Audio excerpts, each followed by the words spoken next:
자, 여러분 반갑습니다. 아, 지난주에 코로나 때문에 동영상 강의를 찍지를 못해가지고 나름대로 그 AI TTS 엔진을 이용을 해서 강의를 어제 한번 올려봤는데 강의를 쭉 지켜보니까 그닥 마음에 들지 않아서 어쨌든 요 컨셉 강의서부터 제가 다시 한번 설명하는 그런 시간을 가질 테니까 자, 잘 듣고 컨셉 쪽은 되게 중요해요. 그리고 내가 아직도 코로나 오미크론의 그 후유증, 장기침이 좀 많이 나오는 관계로 그래도 많이 좋아졌어요. 이 얘기는 할 수 있을 정도는 돼서 강의를 다시 한번 찍어보는 거니까 여러분들도 자, 컨셉 강의 재밌습니다. 다행히 컨셉 강의 쪽은 볼 동영상도 많고 그래서 지루하지 않을 거예요 아마. 한번 보십시다. 내가 그래도 나름대로 그 TTS 엔진이라고 하잖아요. 그 텍스트를 그 말로 표현해주는 만약에 지난 먼저 번 강의로 올렸던 사람들을 올렸던 거 들었으면은 알 거예요. 아무튼 이 사람들의 도움도 받아가면서 강의를 한번 시작하도록 할게요. 안녕하세요. 마케팅 강사 홍상우입니다. 오늘의 강의 주제는 컨셉입니다. 컨셉은 마케팅에서 가장 중요하게 다루어져야 할 업무 영역이라 여러분들도 세심하게 공부를 하셔야 합니다. 자, 그럼 지금부터 컨셉의 세계로 들어가 봅시다. 자, 들어가 봅시다.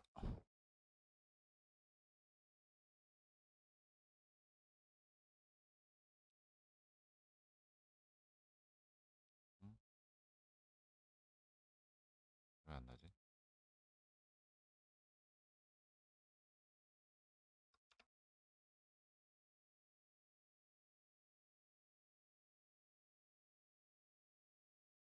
컨셉이 무엇인지 배우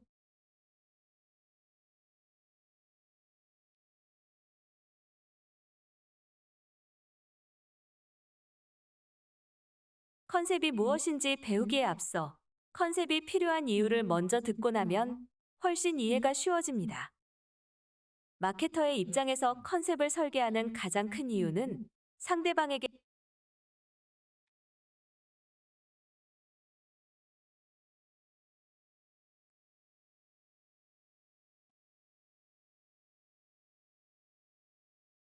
컨셉이 무엇인지 배우기에 앞서 컨셉이 필요한 이유를 먼저 듣고 나면 훨씬 이해가 쉬워집니다. 마케터의 입장에서 컨셉을 설계하는 가장 큰 이유는 상대방에게 제품이나 브랜드의 특성을 쉽게 전달하고 오랫동안 잔상을 남기도록 도와주기 때문입니다. 마케터들의 표현을 빌리자면 커뮤니케이션 하기 쉽다는 뜻입니다. 마케터가 설정한 핵심 컨셉은 디자인팀이나 광고 대행사를 통해 표현 컨셉으로 다시 만들어지게 되는데 이 과정을 통해 소비자들이 이해하기 쉬운 호소력 있는 메시지로 탈바꿈되어집니다. 잠깐 여기서 이제 커뮤니케이션이라는 말이 나왔는데 그 여러분 커뮤니케이션이 뭔지는 알잖아요. 마케팅에서 커뮤니케이션이라는 말을 굉장히 많이 쓸 거예요. 이 커뮤니케이션이라는 말은 뭐냐면 그 마케터가 소비자한테 직접적으로 대화를 할 수가 없단 말이에요. 중간에 항상 여기 매체, 미디어라고 매체, 뭐 TV라든가 라디오라든가 잡지라든가 뭐 요즘에 온라인, 뭐 유튜브, 뭐 등등등등등 요런 것들을 중간에 끼인 상태에서 소비자들하고 대화할 수밖에 없단 말이에요. 어쨌든 누가 끼든 마케터가 소비자들한테 메시지를 전달을 하는 활동, 그거를 커뮤니케이션이라고 얘기를 해요. 그래서 앞으로 계속 마케팅 커뮤니케이션이니 뭐 커뮤니케이션 뭐 등등과 같은 얘기들을 많이 나올 건데 요 커뮤니케이션이라는 얘기가 나올 때마다 여러분들이 이해할 거는 마케터가 소비자들하고 대화하는 뭐 메시지를 전달하는 그런 것들을 커뮤니케이션이라고 하는구나. 그렇게 이해를 해주면 될 것 같습니다.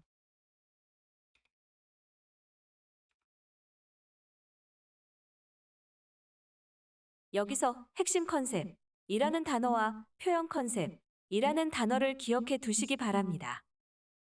마케터는 이를 통해 커뮤니케이션의 목표인 인지도, 상기도, 선호도 등을 효과적으로 올릴 수 있는 것이죠.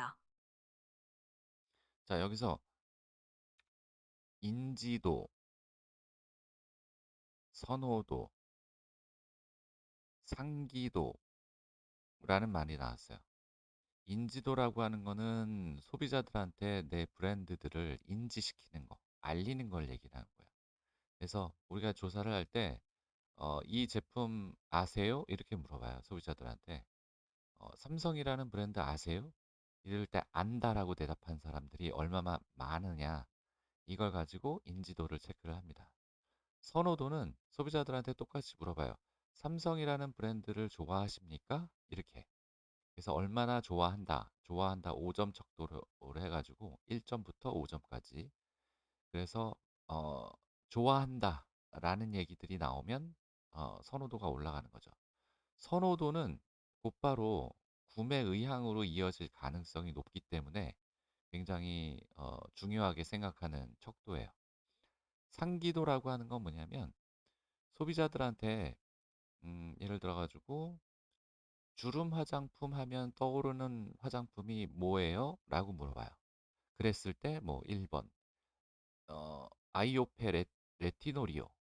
2번 뭐 다른 제품들 얘기한다면 이자녹스 뭐 이렇게 얘기를 한다면 1번에 해당하는 게 요거의 최초 상기도라고 그래요. 최초 상기도. 그다음에 등등등 나오는 것들을 요거 여기서 이제 상기도를 체크를 하는데 이거는 어떤 의미에서 중요하냐면 어떤 특정한 예를 들어서 주름 화장품을 구매하려고 하는 소비자들의 머릿속에 A, B, C라는 상품이 들어가 있어줘야 이 상품들을 구매할 확률이 높겠죠. 여기에 만약에 뭐 전혀 모르는 뭐 D라는 브랜드가 있다라고 하면 구매할 확률에서 멀어지는 거예요. 그래서 이 상기도라고 하는 것도 굉장히 중요하게 생각을 해요. 그래서 지금 얘기한 인지도, 선호도, 상기도라고 하는 게 되게 마케터 입장에서는 중요한 거죠.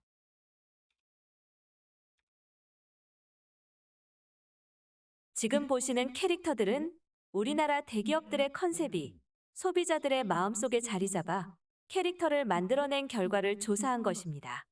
삼성은 30대 초반의 지적인 남성상을 가지고 있지만 권위적이고 냉정한 이미지를 형성하였습니다. 현대자동차는 진취적이고 강인한 도시남성의 이미지를 가지고 있고요. SK는 유행에 민감한 20대 중반 여성의 이미지를, LG는 대중적이고 친근한 남성의 이미지를 만들었습니다. 롯데는 보수적이면서도 여성스러운 이미지를, 포스코는 강인한 40대 남성상의 이미지를 소비자들의 마음속에 형성하였습니다. 일단 한번 형성된 컨셉의 캐릭터 이미지는 쉽게 변하지 않으며 브랜드나 기업이 하고자 하는 말들이 친숙하게 다가서게 됩니다. 이런 메시지들은 신뢰성을 담보로 하기 때문에 소비자들은 쉽게 이들의 말을 믿게 되는 것이죠. 이렇듯 컨셉은 캐릭터를 만들고 이미지를 형성합니다.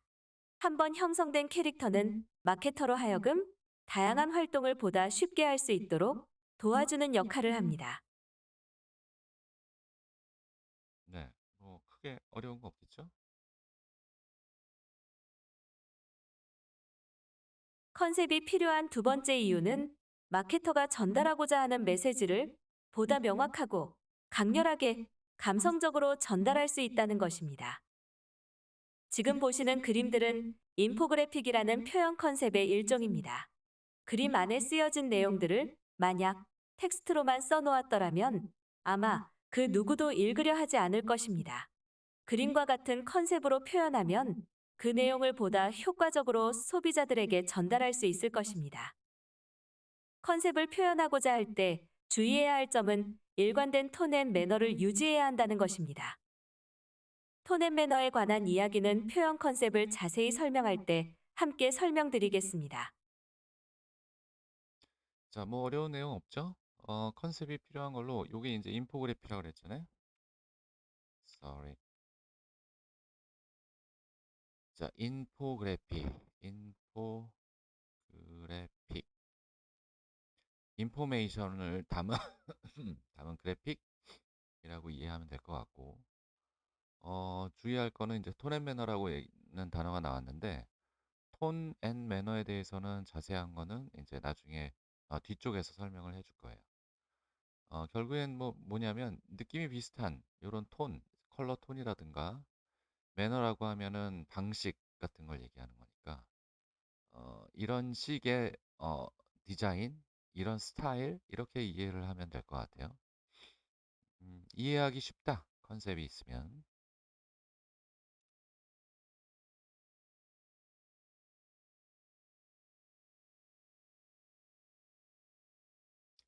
자, 컨셉에 대한 정의예요. 지금 보시는 장표는 컨셉의 개념을 이해하기 쉽게 정리한 표현입니다.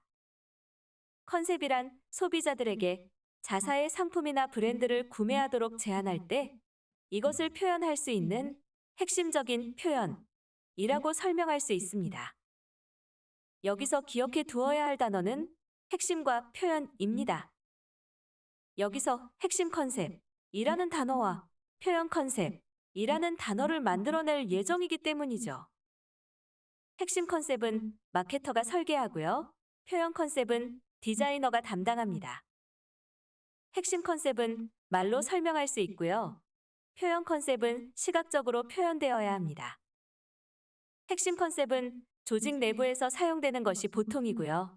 표현 컨셉은 소비자들을 상대로 보여주는 것입니다. 표현 컨셉은 핵심 컨셉을 기반으로 만들어지는 것이므로 당연히 표현 컨셉을 통해 핵심 컨셉이 전달되어야 하는 것이겠죠. 마케팅을 공부하는 분들은 핵심 컨셉을 설계하는 방법에 중점을 두어 공부를 하셔야 하고요. 디자인을 공부하는 분들은 핵심 컨셉을 바탕으로 표현 컨셉을 만들어가는 방법에 중점을 두고 학습하시면 됩니다. 핵심 컨셉과 표현 컨셉, 이 구분을 반드시 기억하시고 다음으로 넘어갈게요. 자, 학생들하고 얘기를 하다 보면 컨셉에 대한 얘기를 하면 제일 많이 헷갈려 하는 거예요. 컨셉이 뭐니라고 얘기를 하면 컨셉에 대해서 되게 얘기하기를 굉장히 잘 헷갈려 하더라고요. 근데 우리는 명확하게 요 핵심 컨셉이라고 하는 거하고 표현 컨셉이라고 하는 거하고 나눠서 뇌 구조를 정리를 해놔야 돼요. 그래야지만이 마케팅이라든가 기업들이 이야기하는 쪽에서는 주로 핵심 컨셉을 얘기하는 거고, 근데 핵심 컨셉이라고 얘기 안 하고 그냥 컨셉이라고 얘기한단 말이에요, 여기서도. 그다음에 디자인 영역, 뭐 광고, 그다음에 뭐 패키지 디자인, 뭐 용기 디자인, 뭐 이런 디자인 영역 쪽으로 들어가면 거기서도 항상 그냥 컨셉이라고만 표현을 해요. 이 둘의 차이는 뭐냐면 그냥 얘네들은 핵심 컨셉이라는 단어를 그냥 컨셉이라고 표현을 하는구나. 여기서도 표현 컨셉이라고 하는 거를 그냥 컨셉이라고 얘기를 하는구나. 이렇게 이해를 해야 돼요. 디자이너들이 얘기하는 건 표현 컨셉을 얘기하는 거고, 마케터라든가 경영이라든가 뭐 책에서 얘기하는 그런 뭐 그 기업의 컨셉이 뭡니까? 뭐 이런 이 제품의 컨셉이 뭐예요? 브랜드의 컨셉이 뭐예요? 막 이렇게 얘기할 때의 그 컨셉. 그건 핵심 컨셉을 얘기하는 거예요. 그러니까 누가 컨셉을 이야기하느냐에 따라서 컨셉의 내용이 좀 다르구나 라는 정도를 여러분들이 구분을 해낼 정도? 그 정도만 이해하면 되는데, 자, 어떻게 이게 두 개가 다른지는 다음 장에서 내가 보여줄게요.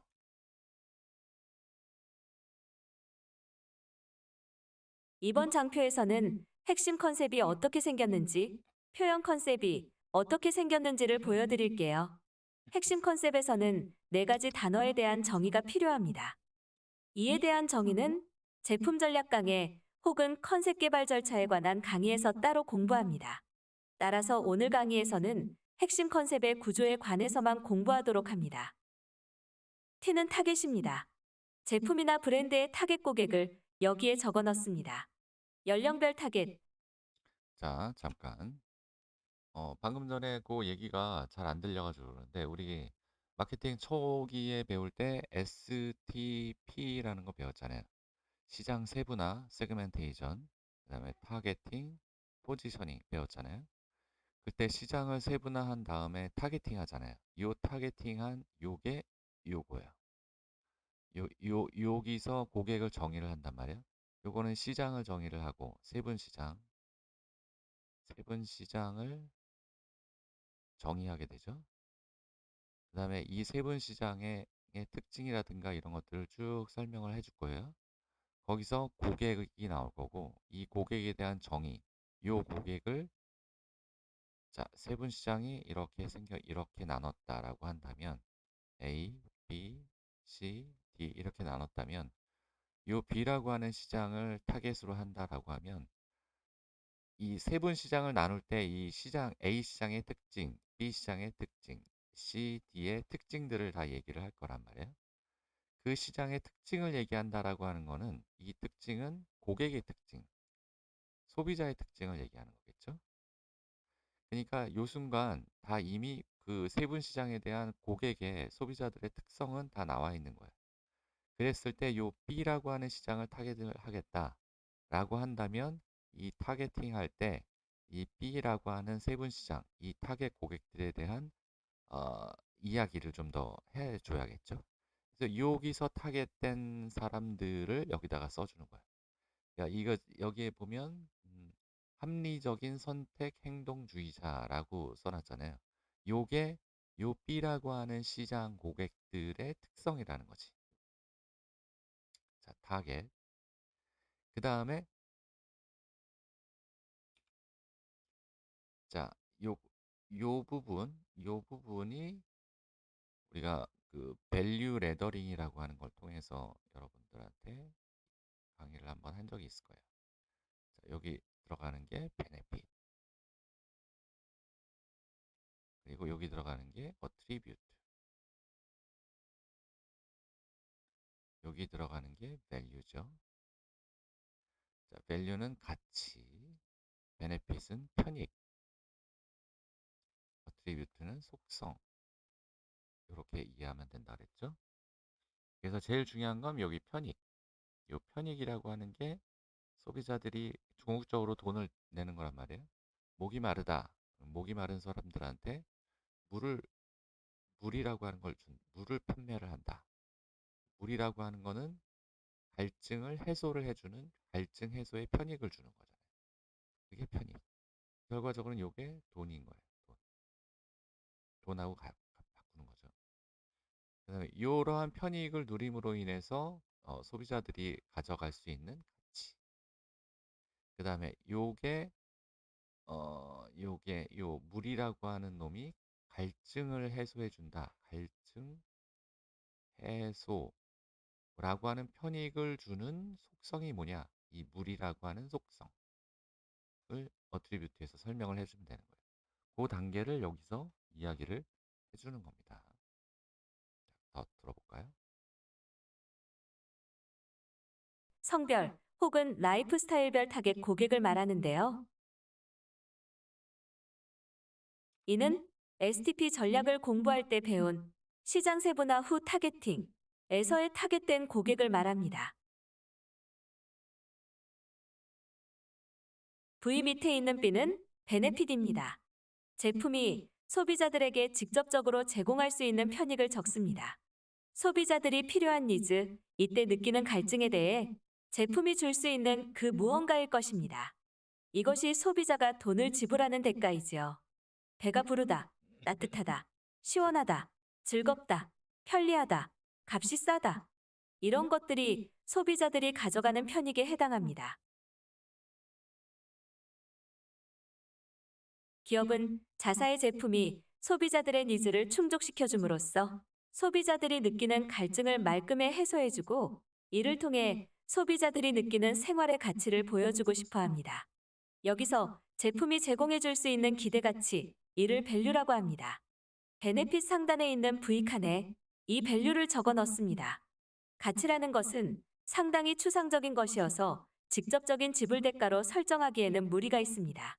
하지만 자사의 제품을 구매해 사용한다면 여러분의 모습은 이와 같을 겁니다. 라는 꿈과 희망을 제안한다면 소비자들은 그 기대를 믿고 구매할 수도 있습니다.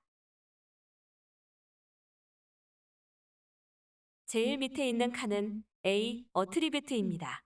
자사의 제품이 고객들에게 특정한 편익을 제공한다고 하려면 실제로 줄 수 있다는 타당한 근거를 제시해야만 고객들의 믿음을 얻을 수 있을 겁니다. 고객에게 제공하는 베네핏은 자사 제품의 이러한 속성으로 인해 가능하다는 합리적인 논리를 만들어 둡니다. 오른쪽에 보이는 그림이 표현 컨셉입니다. 마케터가 핵심 컨셉을 만들어 디자이너나 잠깐만.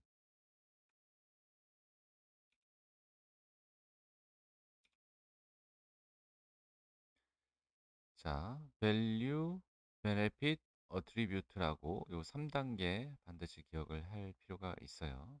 또 시험 문제에 낼 거예요. value, benefit, attribute. 자, 여기 benefit이라고 하는 거에 통신 비용을 절감시켜 드립니다. 지금 현재 뭐 SKT라든가 KT라든가 LG U+라든가 요 메인 세 개 회사가 에게 주는 통신비가 있잖아요. 여러분들 매월 내는 그 통신비. 통신비를 절감시켜 드릴게요. 라고 하는 베네핏 편익이죠. 비용 절감. 싸다. 싼 가격을 해 드릴게요. 라고 하는 편익을 주는 거예요. 그럼 이런 편익을 이 큰 회사들도 못 주는데 너희는 어떻게 줄 수 있는 거니? 라고 하는 이 편익, 싸다라고 하는 이 편익이 어디서 왔니? 라고 하는 속성, 이 속성을 설계를 해야 되겠죠. 이 속성이 여기서 설계를 해주는 거예요. 왜 싸냐? 별정통신 사업자예요. 별정통신 사업자라는 건 뭐냐면 우리나라의 그 기간 통신망들은 이 SKT나 KT나 LG U+가 다 깔아놨어요, 이미.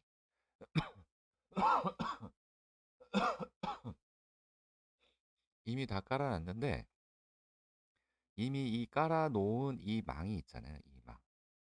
이 망을 활용을 해서 그 별정통신 사업자들로 하여금 굳이 당신들이 따로 그 통신망을 깔지 말고 어차피 이 기업들이 깔아놓은 이 망도 충분히 여유가 있으니 이 망을 이용을 해서 사업을 하세요라고 그 국가에서 허가를 해준 사업자들이 있어요. 얘네들을 별정통신 사업자라고 해요.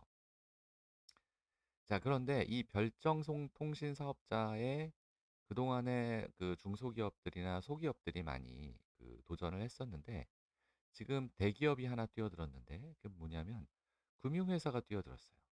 금융회사가. 그러니까 금융회사 입장에서 보면 메인은 금융이에요. 금융에서 돈을 버는 회사야.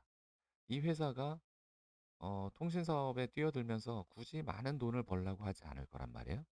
근데 그런 특성을 소비자들한테 이야기를 하는 거예요. 우리는 금융회사입니다.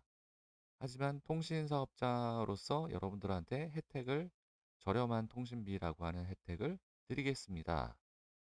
그래서 우리는 통신비가 쌉니다. SKT나 KT나 얘네들처럼 뭐 한 달에 영화 공짜로 보여드리고 뭐 마일리지 드리고 뭐 이런 거 없어요. 우리는 대신에 그냥 통신비가 쌉니다. 설득력 있죠. 예, 이런 얘기를 하는 내용이에요. 자, 그렇게 설계가 되는 겁니다. 속성, 그다음에 편익, 이런 속성으로 인해서 편익이 나오는 거고, 자, 가치가 나오는 겁니다. 가치는 통신비 절감돼서 뭐 엄청나게 뭐 생활이 윤택해지진 않겠지만 어쨌든 약간의 생활에 여유가 생길 수도 있겠죠. 가치 이렇게 설계를 해준단 말이에요. 자, 그러면 이제 여기서 설명도 나오겠지만 이 우리가 밸류 레더링 그려놓은 다음에 해야 되는 게 뭐냐? 이 중에서 어느 부분을 강조를 할 거냐? 요게 편익 레벨, 여기 속성 레벨, 그다음에 가치 레벨, 편익 레벨을 강조를 하겠다라고 하면 이제 표현 컨셉으로 넘어갈 때 당연히 편익을 중심으로 표현을 해줘야 될 것이고 나는 속성을 강조하겠습니다라고 하면 속성을 표현을 해줘야 되겠죠. 그래서 그 얘기가 다음에 이제 풀어져 나옵니다. 어느 부분을 강조를 할 거냐 그 얘기예요.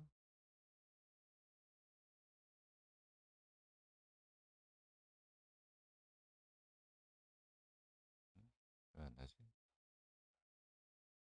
여행사에게 전달하면 디자이너, 아트 디렉터, 카피라이터 등등등 이하 CR 담당자라고 칭하겠습니다.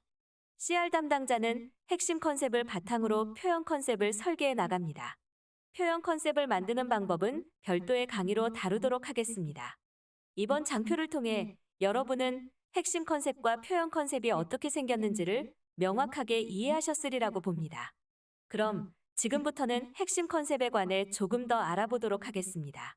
핵심 컨셉의 구조는 중앙에 베네핏을 기준으로 상단에 밸류, 하단에 어트리뷰트가 있다는 걸 기억하며 다음 장을 보도록 하겠습니다.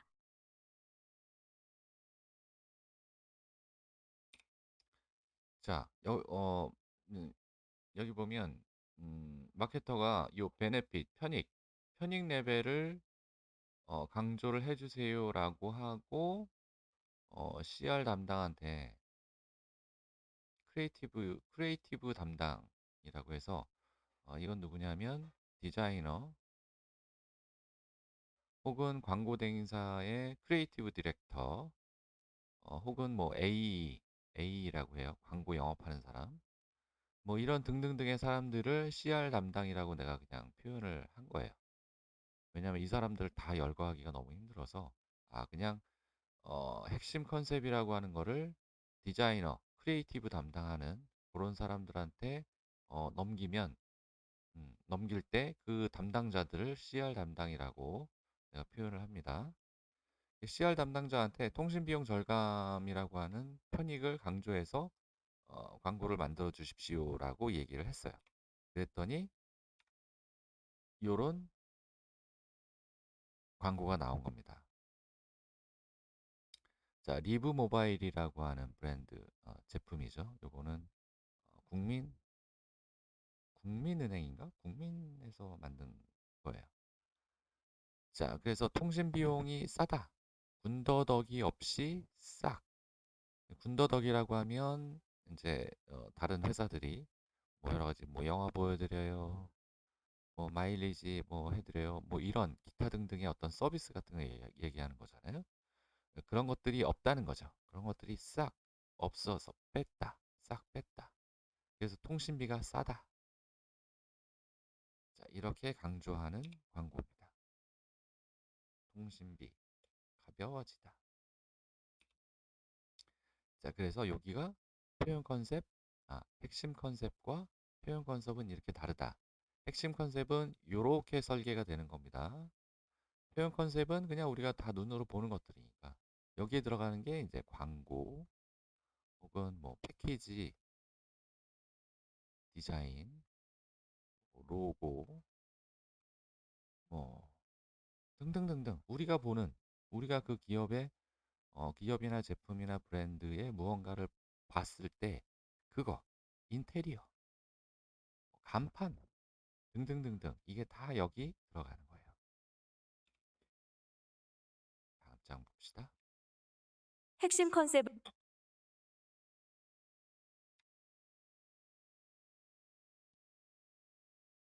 CR 담당자에게 전달할 때 다시요. 핵심 컨셉을 CR 담당자에게 전달할 때 반드시 해야 할 것이 있습니다.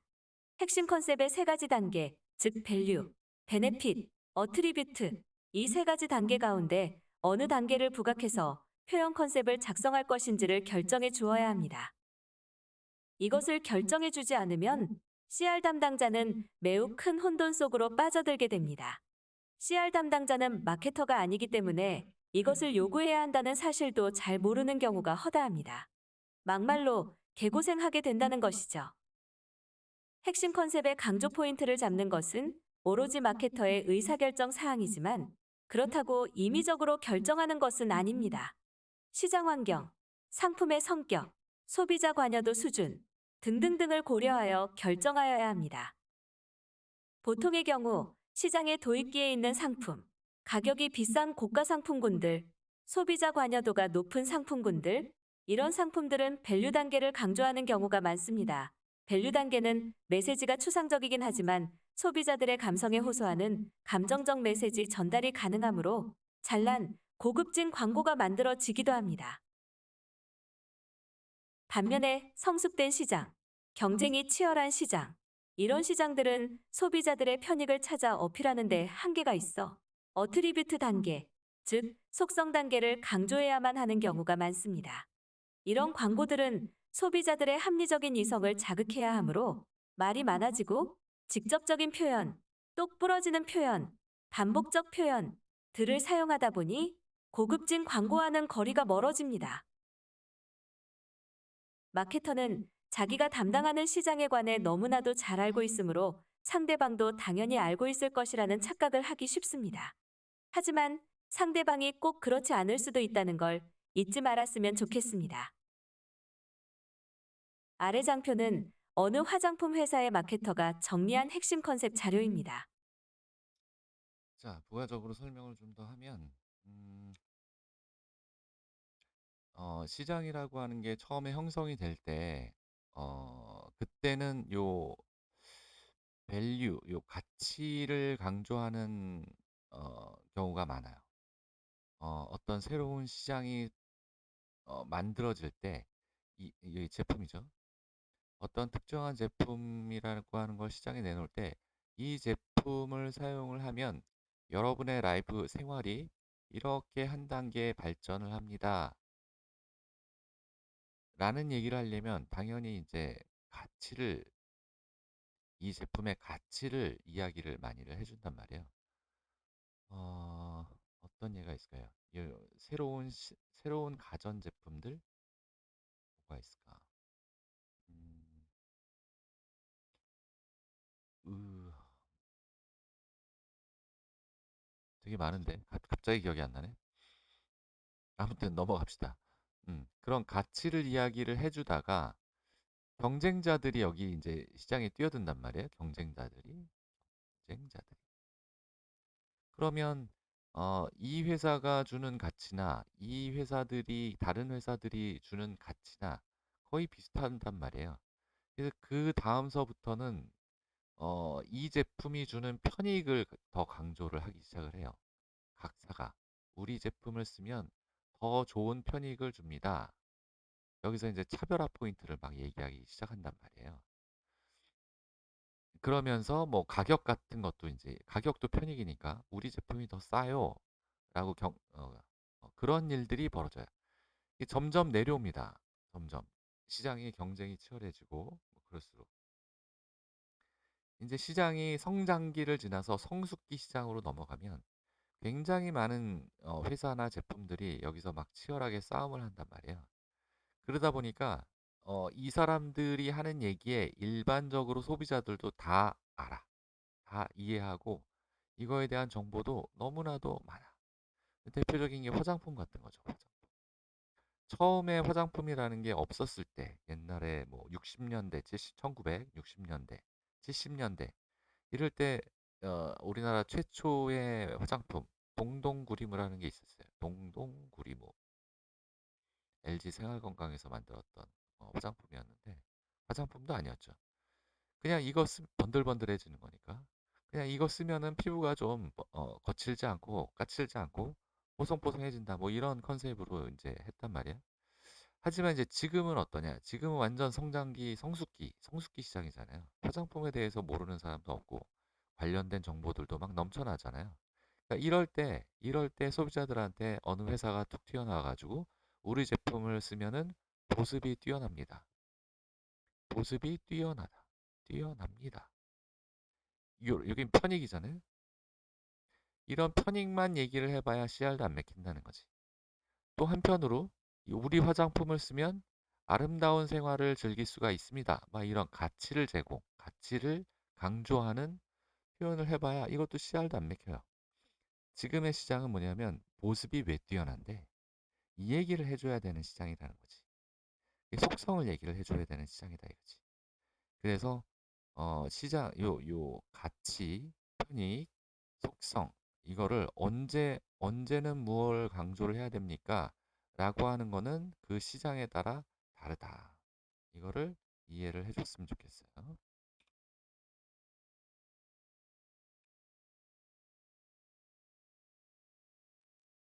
자, 이게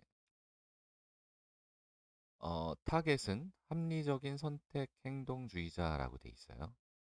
생활의 여유, 평화, 아름다움, 자연주의라고 하는 게 가치고요. 편익이라고 하는 거는 피부에 자극을 주지 않는 식물성 화장품이라는 편익을 설정을 했어요. 당연히 식물성, 자극을 주지 않는 식물성, 그거에 대한 속성이 청정 자연의 원료만 사용을 했다라고 하는 거겠죠. 그래서 이니스프리라는 브랜드의 마케터는 이 편익을 강조하겠습니다라고 결정을 해서 디자이너한테 준 거고, 디자이너는 로고 디자인을 이런 식으로 만든 겁니다. 이런 식으로. 참, 그리고 뒤에서도 얘기를 할 건데 반드시 이게 편익만 강조해 주세요 이러진 않아요. 이걸 주면 요거를 중점적으로 이야기를 해주세요. 그러면 요것도 살짝 풀기도 하겠죠. 당연히. 베네핏, 편익을 강조하는 디자인으로 가주세요라고 했지만 여기에 보면 뭐 약사발이라든가 청정 원료라든가 뭐 이런 속성적인 어, 뭐 그런 측면도 여기 들어가 있잖아요. 그죠? 그렇다.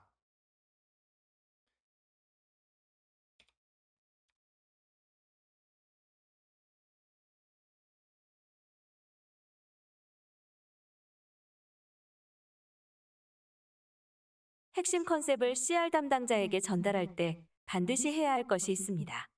핵심 나왔어요, 컨셉의 방금. 세 가지 단계를 강조관에 너무나도 잘 알고 있으므로 상대방도 당연히 알고 있을 것이라는 착각을 하기 쉽습니다.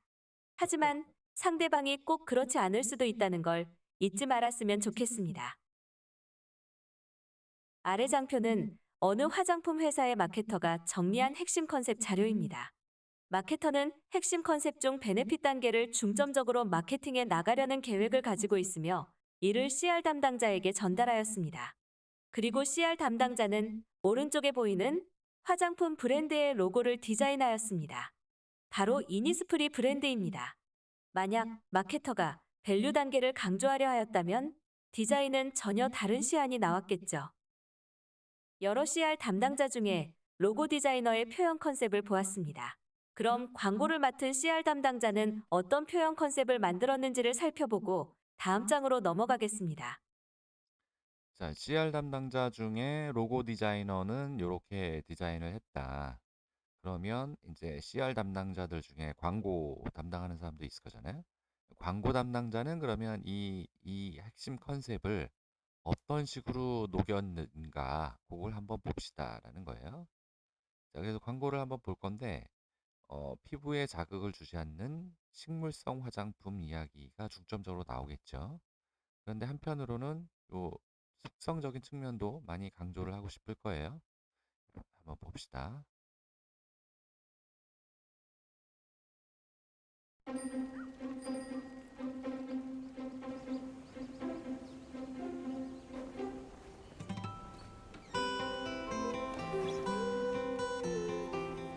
당신의 이니스프리로부터 24시간, 48시간 지속된다는 수분을 믿지 마세요. 시간보다 더 중요한 건 세안 후 가장 건조해진 피부에 처음 닿는 첫 수분의 힘.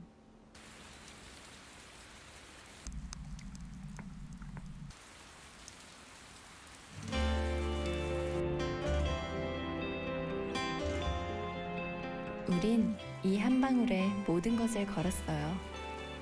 첫 수분에 촉촉함이 꽉 차도록. 더 그린티 시드 세럼 이니스프리. 자, 광고를 보면 자, 광고를 보는 내내 지금 나오는 것들이 이렇게 청정, 녹색, 화이트, 깨끗한 물 이런 오브제들이 쭉 나오잖아요. 요런 것들을 톤 앤 매너라고 그래요. 톤 앤 매너. 전체적인 컬러 톤도 녹색, 청정한 컬러, 화이트, 깨끗하다. 어, 이런 식으로 그걸 톤, 매너 이걸 어떤 식으로 풀어 나가느냐가 이제 톤 앤 매너로 라고 얘기를 하는 거예요.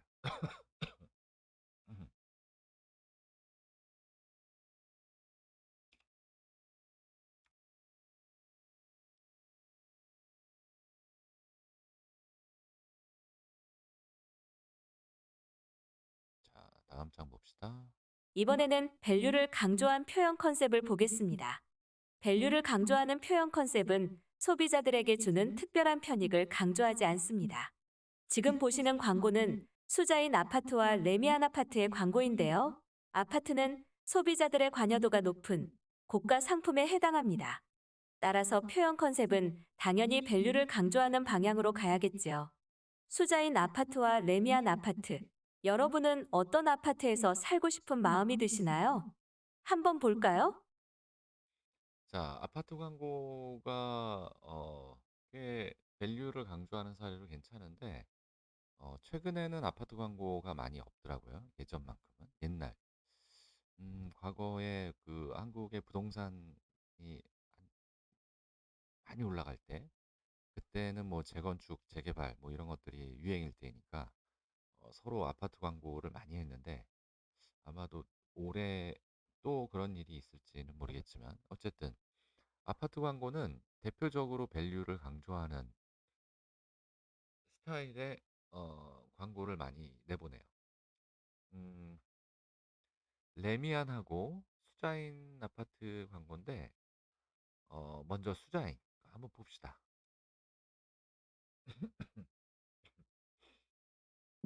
아파트에 최신 기술만 넣으면 더 편해질까요? 아파트에 나무만 많이 심으면 더 쾌적할까요? 글쎄요, 넣기만 한다고 되나요? 오늘의 삶에 맞게 밸런스를 이뤄야죠. 스마트, 에코, 피플. 밸런스, 오늘의 집이 되다. 밸런스. 자, 수자인 아파트의 광고인데 아파트가 보면 스마트, 에코, 피플이잖아요. 이걸 이제 가치, 밸류 이런 밸류를 제공을 해드리겠습니다라는 거겠죠. 특별히 우리 아파트에 살면 어떤 편익, 베네핏. 우리 아파트에 살면 교통이 편해요. 혹은 뭐 무슨 시설이 잘 되어 있어요. 엘리베이터가 빨라요. 등등등 뭐 이런 편익을 일일이 다 하나씩 이야기를 할 수가 없잖아요. 그래서 퉁 쳐서 그냥 우리 아파트는 이런 그냥 밸류가 스마트하고 에코, 피플 이라고 여기 컨셉 단어네요. 어떻게 보면 이렇습니다라고 하는 식의 광고를 내보낼 수밖에 없는 거죠. 오케이. 그러니까 애매하다는 거지. 애매하다는 거지. 그런데 여기 지금 이 수자인 아파트 같은 경우에는 정확하게 자기네들의 어떤 밸류, 그다음에 컨셉을 요렇게 단어로 이야기를 해줬잖아요. 음, 이런 스타일의 광고도 있고 이제 레미안 광고를 한번 볼 건데 레미안 광고는 이런 얘기를 하지 않아요. 그냥 거기 사는 사람들을 보여줘요. 음, 광고는 레미안이 훨씬 잘 만드는 것 같아요.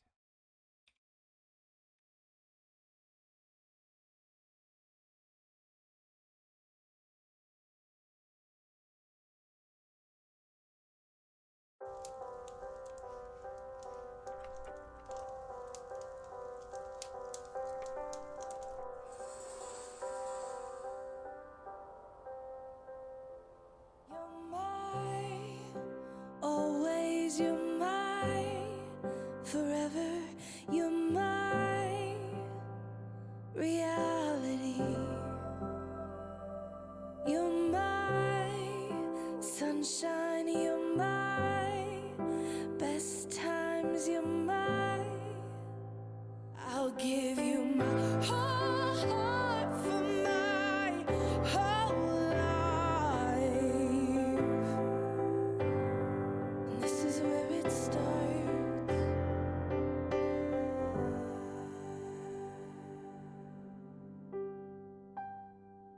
언제나 최초의 새로움. 그죠? 레미안도 마찬가지로 특별한 베네핏을 편익을 강조하지 않습니다. 그냥 가치, 값어치, 밸류 레벨에서의 메시지를 전달을 하고 있죠. 레미안이 최근에 브랜드 리뉴얼을 했어요. 브랜드 리뉴얼 한 다음에 광고를 어떻게 만들었는지. 모든 것이 변했다. 라이프도 변했다. 집도 변해야 한다.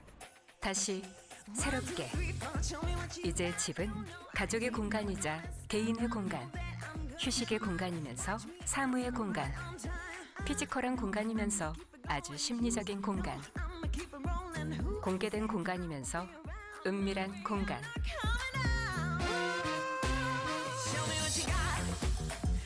그 모든 집에 대한 변화를 담아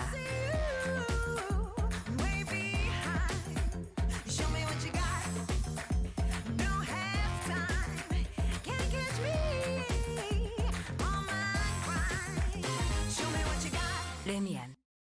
그 코로나 시국 이후에 그 라이프스타일이 많이 바뀌었잖아요.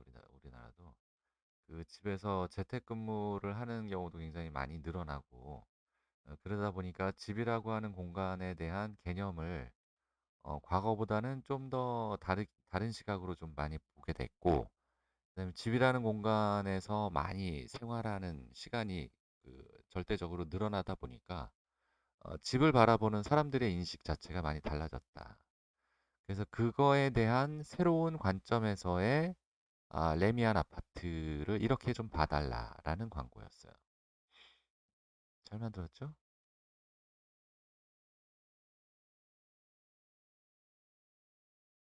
나이키 브랜드의 경우 스포츠 아이템이라는 특성상 당연히 베네핏을 강조하는 컨셉으로 가야 마땅합니다.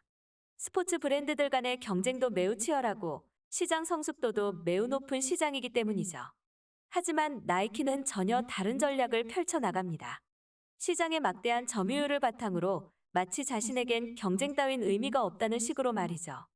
나이키는 문화를 창조한다고 합니다. 사실 경영 전략의 달인들은 나이키의 이런 전략은 당연스럽게 받아들입니다.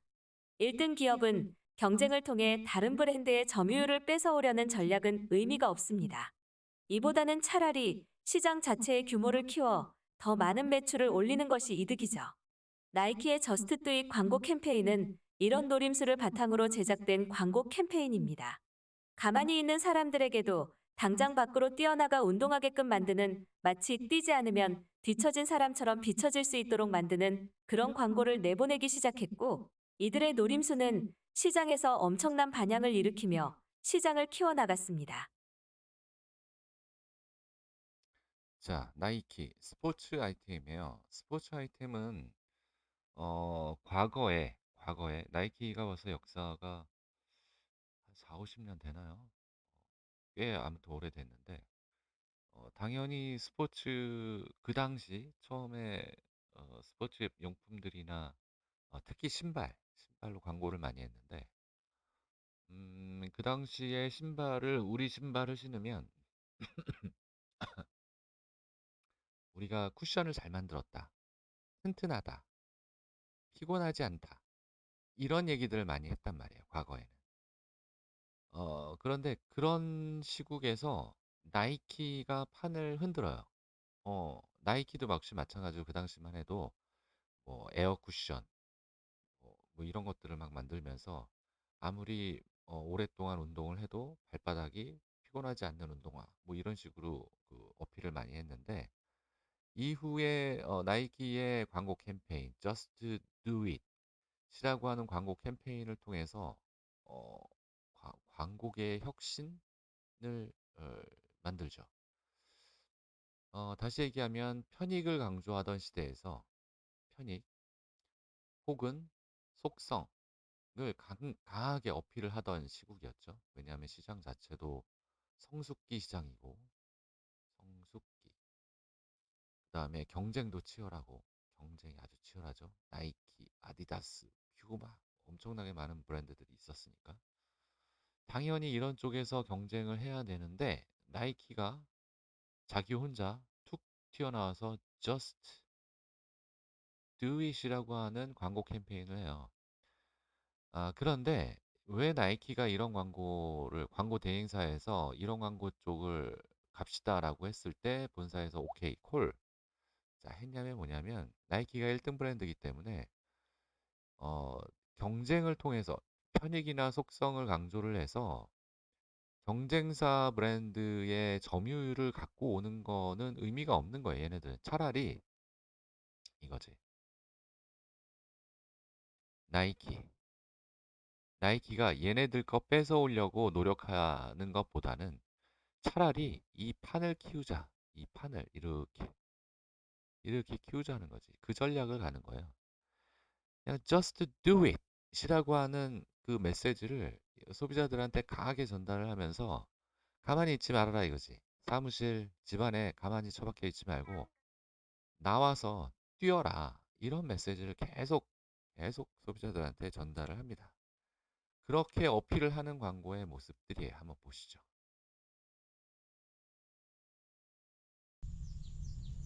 This is my journey of focus, strength, and will to just do it.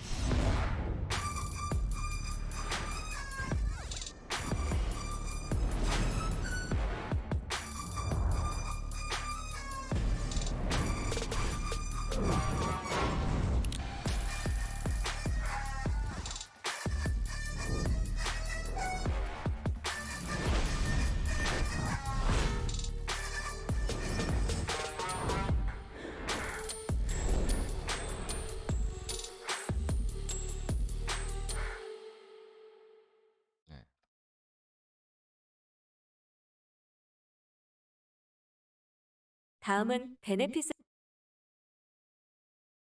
다음은 베네핏을 강조한 컨셉을 보겠습니다. 스마트폰의 초기 광고들은 각사들이 자신들 제품의 기술적 우월성을 강조하기 위해 어트리뷰트, 즉 속성을 강조하는 광고를 많이 내보냈었습니다. 현재의 시장은 성숙기 시장이며 혁신적 기술을 보여주기에는 어느 정도 한계에 달한 것 같은 느낌입니다. 따라서 상품 개발의 진행 방향도 기술적 혁신을 보여주기보다는 소비자들의 편익을 중요시하는 방향으로 선회하기 시작했습니다.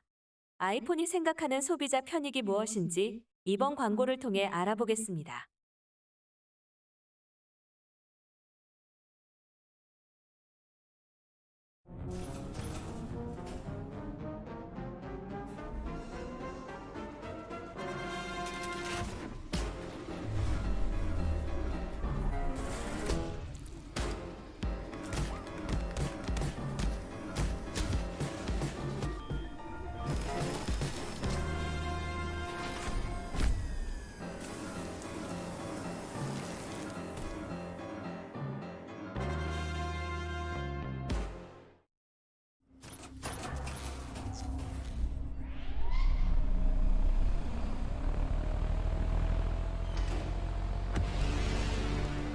I am not regular. I will not give you regular.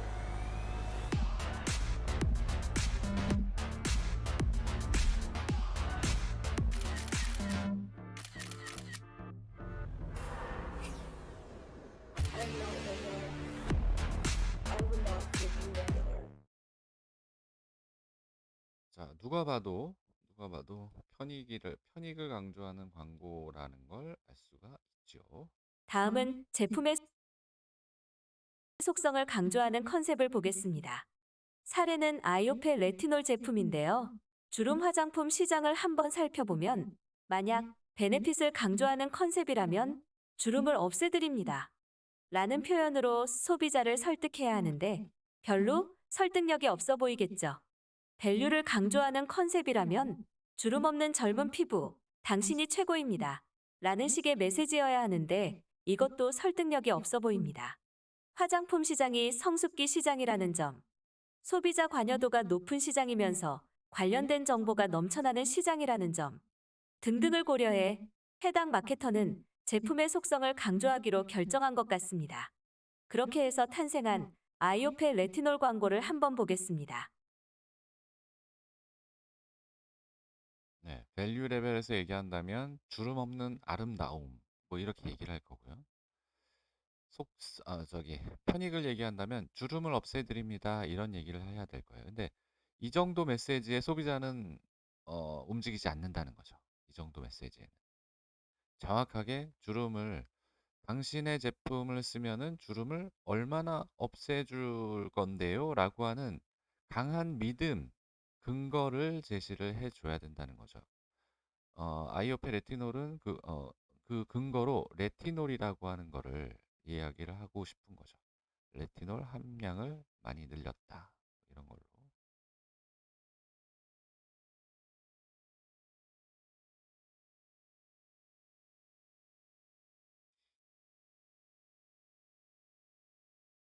당신의 주름을 위해 애써준 모든 제품들에게 수고는 여기까지.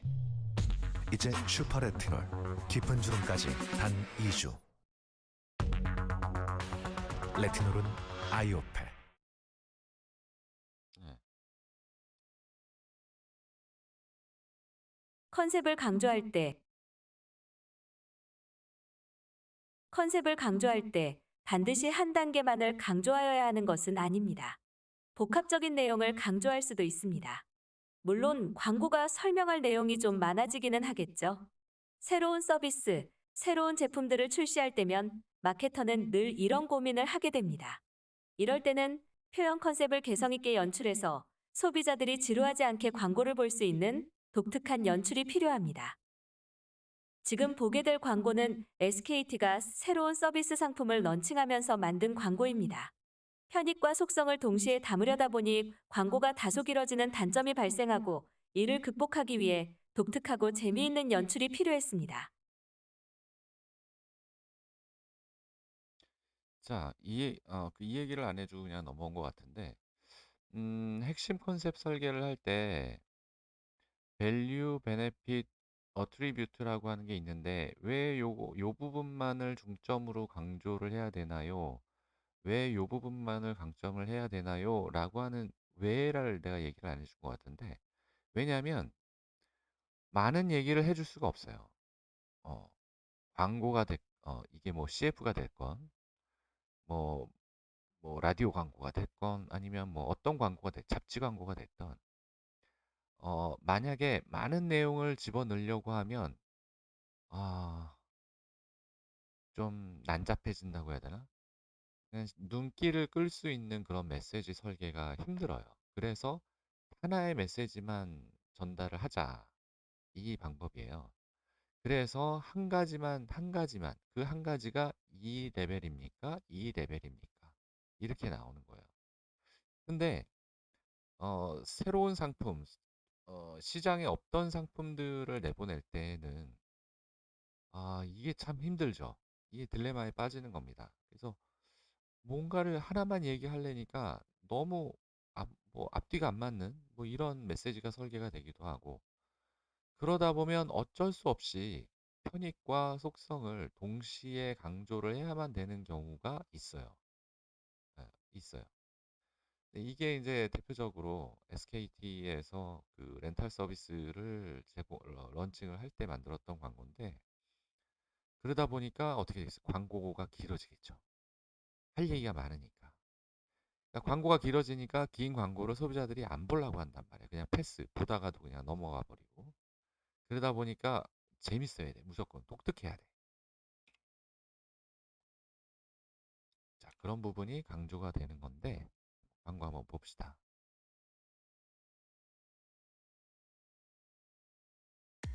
어서 오세요. 저기요. 최신 스마트폰 사러 오셨죠? 네. 네, 고객님 여기 있습니다. 얼마예요? 가격은 이렇습니다. 비싸다. 비싸죠. 새 폰인데. 돈 없는데. 그럼 그냥 빌려 가실래요? 빌려요? 폰을? 빌려드릴게요. 근데요. 네. 왜 빌려주는 거예요? 고객님 예뻐서? 지적이어서? 러블리해서? 가 절대 아니시고요. 최신 폰을 부담 없이 쓰시라는 거죠. 대신 24개월 동안 한 달에 이만큼씩만 내시면 돼요. 짜잔. 개이득이네? 주세요. 여기 있습니다. 오이쿠. 빌린 건데. 저 이제 잡혀가요? 뚝뚝. 옳지 잘했어. 고객님 걱정 마시고요. 제가 케어해드릴게요. 매일 케어요? 아니요. 올 케어요. 새 폰입니다. 폰을 또 빌려줘요? 네. 스마트폰도 이제 렌탈하세요. 쓸 때는 부담 없이 문제 생겨도 돈워리 궁금하면 물어보는 오직 T월드 다이렉트에서만 T렌탈. T 렌탈 서비스. 왜 사는 것보다 이득인지 찬찬히 알려드릴게요. 여기 최신 스마트폰이 있네요. 요즘은 보통 2년 뒤에 중고 단말 처분하시죠? 불편하게 그러지 마시고 2년 뒤 반납하기로 약속하고 마음껏 쓰세요. 2년간 그 폰을 빌려 쓰면서 혜택 받는다 생각하시면 되죠. 그래서 렌탈이라는 거죠. 어때요? 이득이죠.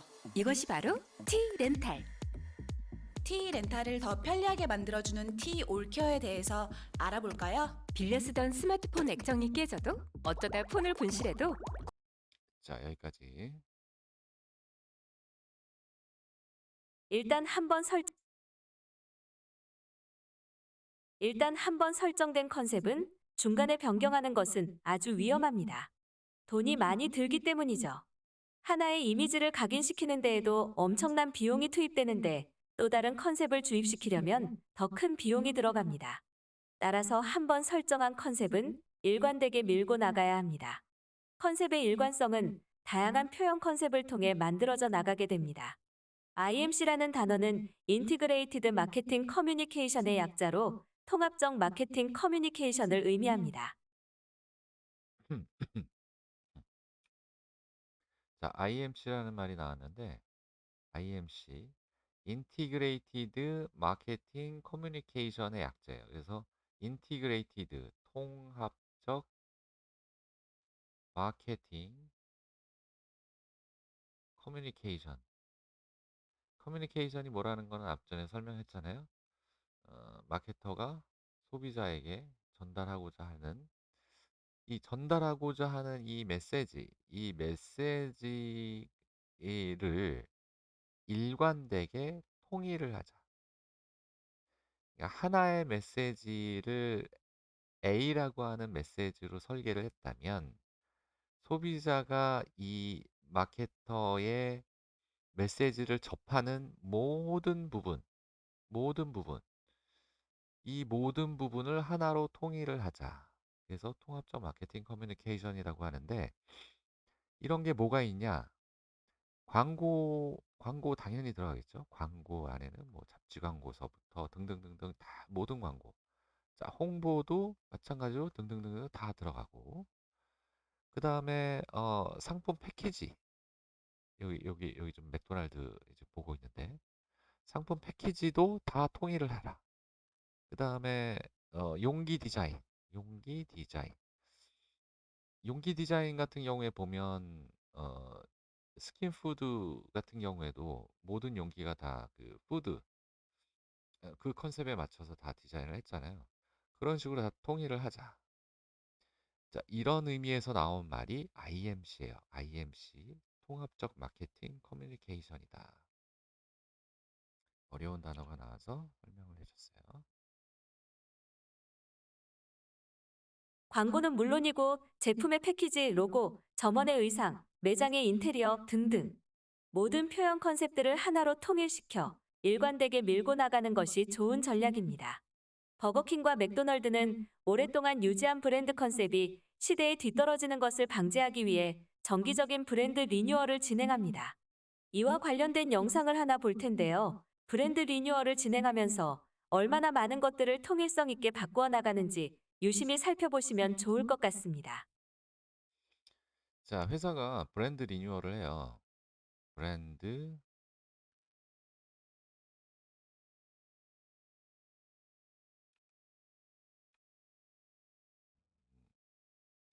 브랜드 리뉴얼이라고 하는 거하고 브랜드 포지셔닝이라는 게 있어요. 브랜드 리뉴얼은 시장 안에서 시장이 이렇게 생겼다고 봅시다. 시장을 이렇게 내가 표현을 할게요. 요 시장에 들어간다 라고 했을 때 여기에 들어가는 거를 포지셔닝이라고 배웠죠. 포지셔닝. 요게 포지셔닝의 그 도구로 이제 4P하고 3P에서 3P가 있다고 얘기했어요. 여기에 포지셔닝을 하는데 요 포지셔닝을 이제 1년 지나고 2년 지나고 3년 지나고 세월이 가잖아요. 세월이 갈 때 여기에 있는 소비자들이 그대로 머물러 있느냐? 그게 아니에요. 예를 들자면 20대를 타겟으로 하는 화장품이다. 라고 얘기를 하면 10년만 지나도 이 20대가 이제 30대가 되잖아요. 그러니까 이 사람들한테 계속 우리 화장품을 쓰라고 강요를 할 수가 없잖아요. 우리는 20대에 타겟을 해서 개발된 화장품이기 때문에 30대는 30대가 써야 되는 화장품이 따로 있단 말이에요. 그러다 보니까 이 사람들 머릿속에 머물러 있는 이 브랜드의 이미지로 계속 갈 수가 없어요. 왜냐하면 여기 20대는 10년 전에 10대였단 말이에요. 이 10대가 생각하는 과거의 이 브랜드는 굉장히 올드한 거지. 그래서 이 브랜드가 계속 이 자리, 여기 새로 계속 들어오는 어린 세대들, 새롭게 유입되는 그 사람들, 타겟, 그 사람들한테 계속 지속적으로 브랜드를 리프레시를 한다. 이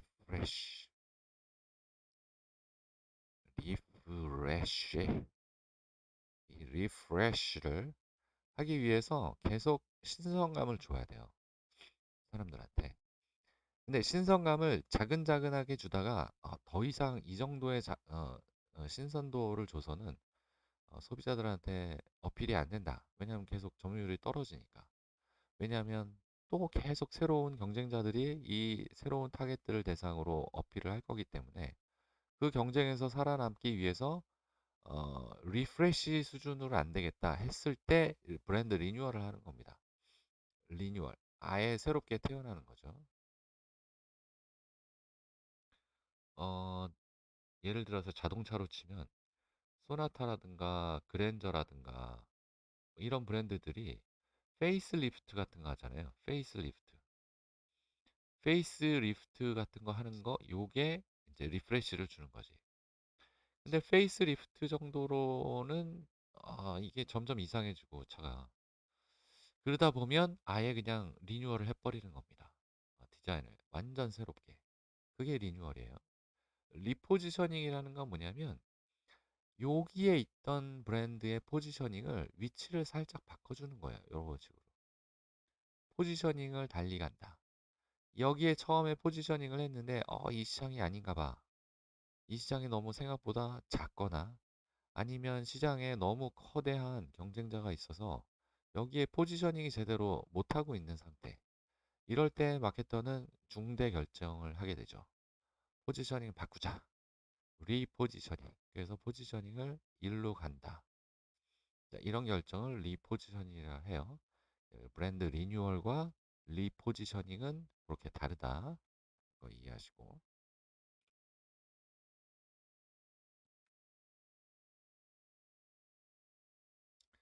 자, 맥도날드하고 버거킹의 패키지 디자인, 브랜드 리뉴얼 사례를 한번 볼게요. 새해가 밝자마자 버거킹은 20년 만에 바꾼 브랜드 로고를 선보였습니다. 가장 큰 변화는 기존의 파란색 선을 빼버리고 딱 햄버거의 형태로 미니멀해졌다는 점입니다. 단순하게 바뀐 새 로고는 버거킹이 추구하는 브랜드의 비전과 정체성을 반영한다고 하는데 그것은 바로 인공 첨가물이 없는 단순하고 맛있는 버거라고 합니다. 사실 미니멀한 로고 디자인은 트렌드이기도 한 것이 작은 휴대폰으로 봤을 때 로고는 미니멀할수록 가시성이 좋고 보기에도 예쁘죠.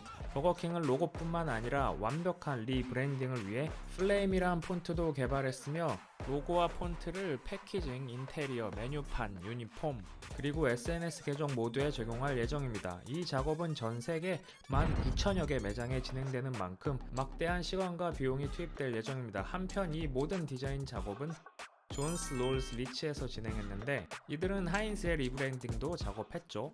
존스 롤스 리치는 2017년 빈스 민스 하인즈 슬로건의 50주년을 기념해서 새로운 매장 DP 디자인을 선보였습니다.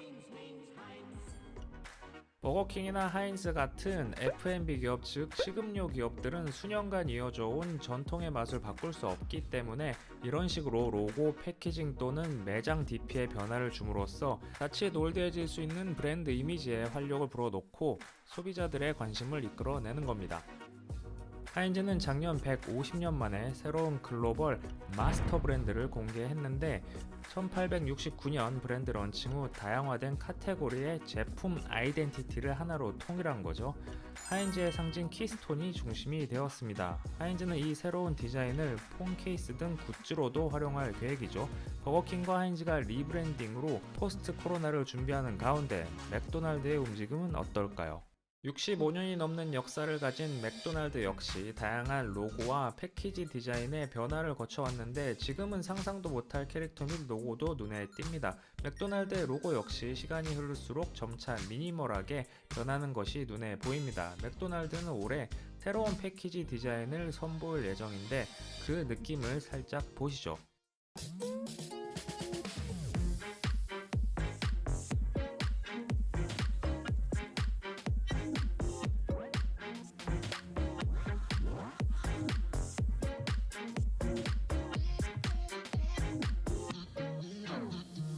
맥도날드의 새로운 패키징 디자인은 펄 피셔가 맡았고 모던하고 직관적인 그래픽을 통해 맥도날드만 줄 수 있는 즐거움과 편안함을 전달하는 것이 이번 디자인의 목표였습니다. 맥도날드는 매일 6,900만 명의 손님을 맞이하는데 확실히 이 패키징은 그들에게 신선함을 줄 것으로 보입니다. 이처럼 패키지 디자인은 마케팅에서 매우 중요한 요소인데 왜일까요? 고객이 제품을 구매하기까지의 단계를 고객 여정이라고 부르는데 패키징은 가장 마지막 단계인 구매에서 소비자들이 확인하게 됩니다. 특히 오프라인 구매 및 저관여 제품일수록 패키지 디자인이 최종 구매 여부에 미치는 영향력이 커지겠죠. 패키징 전문 리서치 사이트 패키징 오브 더 월드에 따르면 소비자 중 70%는 패키징이 브랜드 이미지 형성에 영향을 준다고 하고 63%는 브랜드만큼이나 패키징이 중요하다고 했으며 52%는 더 나은 패키징을 위해 추가 비용을 낼 의향이 있다고 밝혔습니다. 마지막으로 기업의 입장에서 패키징 개선 시 30%의 매출 상승 효과가 있다고 하네요.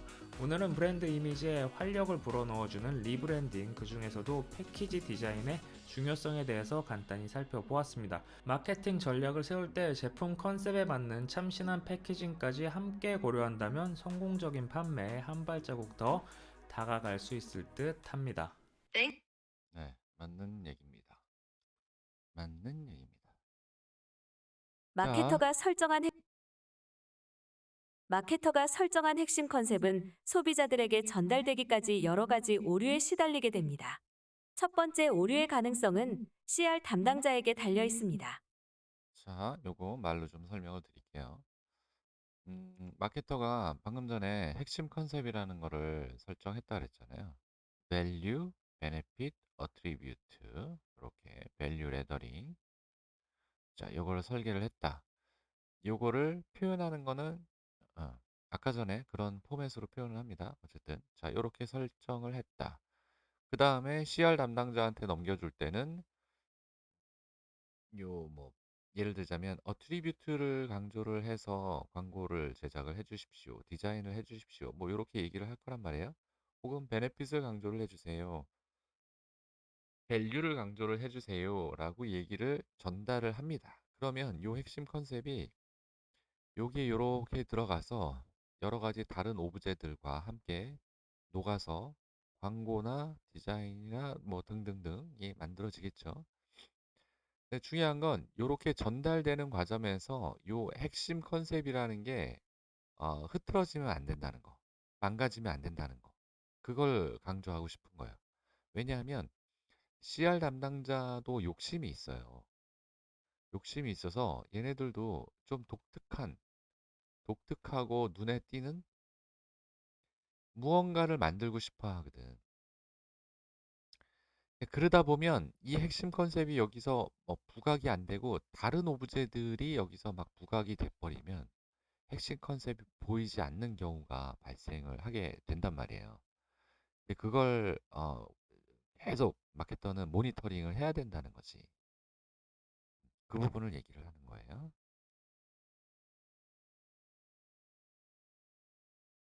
CR 담당자는 핵심 컨셉을 표현하기 위해 다양한 오브제들을 활용하게 되고 때론 좀 더 튀는 창작물을 만들기 위해 다소 과한 표현을 삽입하기도 합니다. 창작물을 보고 난 뒤 소비자들이 느끼는 잔상에서 마케터가 노리는 메시지가 잘 전달되지 못한 창작물이 여기에 해당합니다. 음. 이 사례를 한번 보여줄 광고를 건데, 보 자, 이 사례를 한번 보여줄 건데, 이게 보니까는 음, 루나라고 하는 스마트폰 광고더라고요. 얘네들 거 일단 한번 들어봅시다. 광고를 보기 전에 총평을 먼저 하겠습니다. 이 광고는 끝까지 보면 어쨌든 스마트폰 광고라는 사실을 알게 됩니다. 설현의 멋진 몸매를 감상할 수는 있겠지만 그것과 스마트폰의 연관성이 결여되어 그냥 짧은 뮤직비디오를 보는 것 같은 느낌을 줍니다. 스마트폰의 특징은 짧게 텍스트로만 보여지는데 긴 광고의 분량에서 차지하는 짧은 순간이라 눈에 잘 띄지 않습니다. 이 광고에서 잘못된 점을 지적하라면 첫 단추를 잘 못 끼웠다는 점을 지적하고 싶습니다. 광고는 화려했지만 출발점이 잘 못 되었기 때문에 아무리 좋은 광고가 나왔더라도 매출 성과로 이어지지 못했을 것입니다. 여기서 첫 단추라 함은 편익이나 속성을 강조해야 하는 제품이 감히 밸류, 즉 가치를 강조하는 광고를 제작했다는 것이죠. 그럴 자격이 있는 자는 나이키 광고 사례에서 보았듯이 시장의 1등 점유기업만이 할 수 있는 것입니다. 시장의 첫 진출을 꾀하고자 하는 신제품이 시장에 진입할 때는 창끝을 날카롭게 갈아서 정확하고 날카롭게 시장에 꽂아 넣어야 합니다. 이런 제품의 광고일수록 더더욱 차별화된 컨셉을 부각해서 소비자들에게 줄 수 있는 편익과 그 속성을 강조했어야 합니다. 그럼 광고를 보겠는데요. 광고 안에서 구매를 자극하는 어떤 점이라도 한번 찾아보시기 바랍니다. 자, 부가적으로 설명을 드리면, 자, 스마트폰이라고 하는 시장 자체가 그 소비자들한테 우리가 마케터는 소비자들한테 그걸 항상 물어봐요. 왜 샀습니까? 왜 구매 결정 사유를 항상 물어봐요. 핸드폰을 살 때 갤럭시를 산 이유가 뭡니까? 아이폰을 산 이유가 뭡니까? LG 폰을 구매한 이유가 뭡니까? 라고 항상 물어본단 말이에요. 그랬을 때 소비자들 입에서 당연히 정확하게 뭐 답변이 나오는 경우도 있고 아니면 애매하게 뭐 이렇게 나오는 경우도 있단 말이에요. 그 다음에 사용한 사람들이 올리는 여러 가지 후기 뭐 이런 것들도 굉장히 많고 이게 뭐냐면 어쨌든 시장 자체가 성숙기 시장이라는 거죠. 성숙기 시장. 성숙기 시장의 특징은 경쟁이 굉장히 치열해요. 경쟁이 치열하다고. 갤럭시하고 아이폰의 경쟁도 엄청나게 치열한데 이렇게 경쟁이 치열할 때에는 소비자가 여기 있으면 이 소비자에게 치열하게 우리 제품을 사달라고 어필을 해야 된단 말이에요. 그 어필을 할 때 항상 얘기하는 게 편익을 강조를 하거나 이 편익에 대한 속성을 강조를 많이 이 특정한 편익이 딱 잡히면 이 편익이 내가 더 이런 속성이 있어서 더 잘 만족해 줄 수 있다. 이런 식으로 접근을 해야 된단 말이에요. 예를 들자면 뭐 화질이 좋다. 화질이 좋다라고 하는 편익이 가장 구매 결정 사유의 넘버원이다라고 한다면 이 화질이라고 하는 편익을 제공해 주기 위해서 갤럭시는 이런 속성이 있고 아이폰은 이런 속성 때문에 더 화질이 좋습니다라고 우리가 더 좋아요, 더 좋아요. 이렇게 아우성을 쳐야 되는 시장이라는 얘기죠. 근데 이런 시장임에도 불구하고 루나라고 하는 이 스마트폰이 시장에 침투하면서 이미지 광고를 했어요. 이미지 광고. 이미지 광고는 당연히 밸류, 가치를 강조하는 광고에서나 할 수 있는 거란 말이에요. 그러니까 선택 자체, 광고 전략 자체가 이제 잘못된 거지. 출발이 잘못된 거예요. 일단 여러분도 광고를 한번 보시고 내 생각에 동의를 하는지 한번 여러분들도 의견을 한번 내보시기 바래요.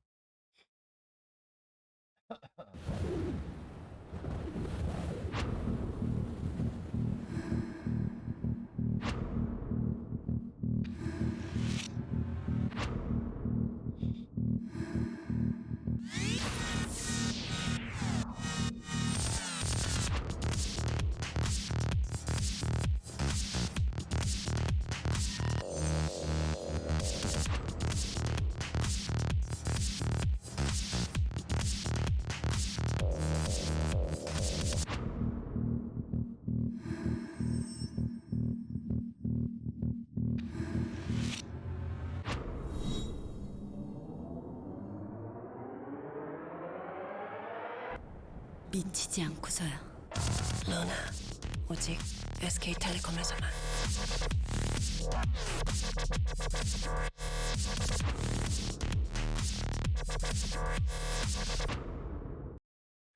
그러니까 뭐 설현의 뮤직비디오죠. 이건 뭐 거의. 예를 들자면 뭐 설현의 팬들이 설현이 광고하는 건 무조건 사주는 팬들이 있다. 이 정도라면 뭐 괜찮겠지만 그 정도는 아니잖아요. 음, 아예 처음부터 전략 자체가 잘못 만들어 세팅이 된 경우에는 이런 실수를 그러니까 광고나 컨셉 전략이 얼마나 중요한 거냐. 한 번 잘못된 걸로 기업이 망할 수도 있으니까 굉장히 중요한 결정인데 아마추어적으로 접근하면 이 모양이 됩니다. 핵심 컨셉이 자, 두 번째 사례는 요게 이제 메일 유업에서 런칭한 그 바나나 우유의 사례예요. 요건 한번 찬찬히 한번 여러분들하고 한번 풀어봅시다. 핵심 컨셉이 표현 컨셉으로 전환되는 과정에서 생길 수 있는 오류들 중에 한 사례를 공유해 보고자 합니다. 메일 유업의 사례인데요. 먼저 핵심 컨셉을 살펴보겠습니다. 핵심 컨셉의 내용은 메일 유업 공식 홈페이지에서 긁어왔습니다. 회사가 공식적으로 밝힌 편익은 건강하고 맛있는 무색소, 저지방 바나나 우유라고 밝히고 있습니다. 여기서 편익에 해당하는 단어는 건강, 맛, 저지방입니다. 속성으로 밝힌 내용을 보면 진짜 바나나 과즙으로 맛을 살린 무색소 저지방이라고 되어 있습니다. 여기서 편익과 연결되는 제품의 속성은 진짜 바나나 과즙으로 만들었다는 사실, 색소가 첨가되지 않았다는 사실입니다. 이 속성들은 상품의 편익에 설명된 건강이라는 키워드와 연결되겠네요. 이를 풀어 컨셉 스테이트먼트로 표현한다면 이렇게 말할 수 있겠습니다. 이 제품은 진짜 바나나 과즙으로 맛을 내어 색소가 전혀 첨가되지 않은 저지방 우유로서 아이들에게 건강과 맛을 동시에 제공할 수 있는 좋은 우유입니다. 다음으로 이 제품을 표현 컨셉으로 전환하는 단계로 넘어가 보겠습니다. 여러분이 마케팅 담당자라면 편익과 속성 가운데 어느 단계를 강조하는 것이 더 좋을 것 같으세요? 1분만 생각할 시간을 드릴 테니 잘 생각해 보시길 바래요. 자, 설명 조금만 더 드리면 메일 유업의 공식 홈페이지에 들어가서 보니까 이 바나나 우유에 대한 말을 요렇게 써놨더라고요. 요걸 구분을 하면 위에 있는 말이 이제 편익이 되는 거고 밑에 있는 게 이제 속성을 얘기를 하는 거란 말이에요. 여기 보면 건강하고 맛있는 무색소 저지방 바나나 우유 이렇게 돼 있어요. 그래서 편익은 소비자들이 한테 줄 수 있는 편익은 건강이라는 편익과 맛이라고 하는 편익. 무색소라고 하는 건 성질이지 편익은 아니니까. 저지방은 그 지방을 적게 준다는 거니까 이것도 편익에 해당할 거예요. 자, 그 다음에 속성은 뭐냐면 왜 그러면 이렇게 건강하고 맛있는 무색소 저지방 바나나 우유냐? 우리는 진짜 바나나 과즙으로 넣었다는 거죠. 진짜 바나나 과즙을 넣어서 색소도 필요 없고 그 다음에 맛도 진짜 맛이라는 거죠. 진짜 바나나 과즙을 넣었으니까. 그래서 무색소, 저지방이라고 하는 거는 뭐 다른 컨셉이니까. 자, 요렇게 넣었는데 요렇게 얘를 컨셉 스테이트먼트라고 그 여러분들 제가 강의를 한 데도 있고 안 한 데도 있는데 컨셉 스테이트먼트라는 건 뭐냐면 자, 요런 컨셉을 소비자들한테 대화하는 스타일로 제안하는 스타일로 바꿔준 거예요. 그 어떤 형식을 갖고 있냐면 자, 이 제품은 누구누구에게 이게 타겟이에요. 뒷부분에 참 나옵니다, 이거. 그 다음에 무엇을 주는 제품이다. 이런 형식으로 말을 바꿔주는 겁니다. 누구누구에게 무엇을 주는. 요 무엇을 주는에서 무엇에 해당하는 게 요게 이제 편익에 들어가. 편익이 되죠. 편익이나 value, 가치 이게 되겠죠. 자, 그래서 이 내용을 컨셉 스테이트먼트로 내가 한번 바꿔봤어요. 바꿔보면 어떻게 되냐면, 자, 이 제품은 여기서 끊어지죠. 이 제품은 자, 진짜 바나나 과즙으로 맛을 내어서 색소가 첨가되지 않은 저지방 우유로서 아이들에게 타겟이죠. 건강과 맛을 편익이죠. 동시에 제공할 수 있는 좋은 우유입니다. 자, 이렇게 돼 있어요. 정확하게 만약에 편익만 얘기를 한다면 이 제품은 아이들에게 건강과 맛을 동시에 제공할 수 있는 좋은 우유입니다. 라고 하면 끝나는데 제가 여기다가 속성을 한번 살짝 넣어봤어요. 진짜 바나나 과즙으로 맛을 내어 색소가 첨가되어 있지 않습니다. 라고 하는 속성을 살짝 넣습니다. 이렇게 꾸며주는 거겠죠. 자, 여러분은 여기서 자, 편익과 속성 중에 어느 부분을 강조를 하는 게 맞다고 생각하십니까? 어떤 부분을 그러니까 여러분들이 소비자의 입장으로 봤을 때, 소비자 입장에서 봤을 때, 자, 요 말에 끌려요. 진짜 바나나 과즙으로 맛을 내어서 색소가 첨가되지 않은 저지방 우유. 이 말, 이게 이제 속성이잖아요. 속성. 이 말에 더 끌리는지 아니면 아이들에게 건강과 맛을 동시에 제공해 줄 수 있는 좋은 우유. 이게 편익이잖아요. 자, 이 편익을 강조하는 게 더 끌리는지 아니면 속성을 강조하는 게 더 끌리는지 여러분들의 판단은 두두두. 자, 당연히 보면 건강과 맛을 동시에 제공할 수 있는 좋은 우유입니다에는 차별화 포인트가 없잖아요. 차별화 포인트가. 그러니까 우유 시장도 성숙기 시장이기 때문에 경쟁이 굉장히 치열한 시장이란 말이에요.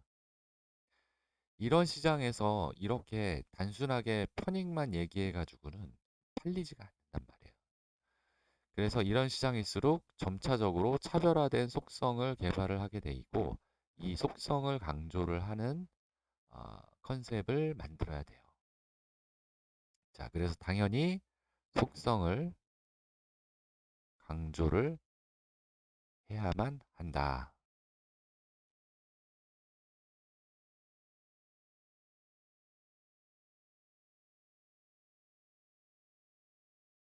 우유 시장은 성숙기 시장이고 소비자 관여도도 낮은 시장이라 제품의 편익을 강조하는 것은 한계가 있습니다. 쉽게 말해 편익을 만들어봐야 거기서 거기라는 의미이지요. 이 제품의 편익 역시 다르지 않습니다.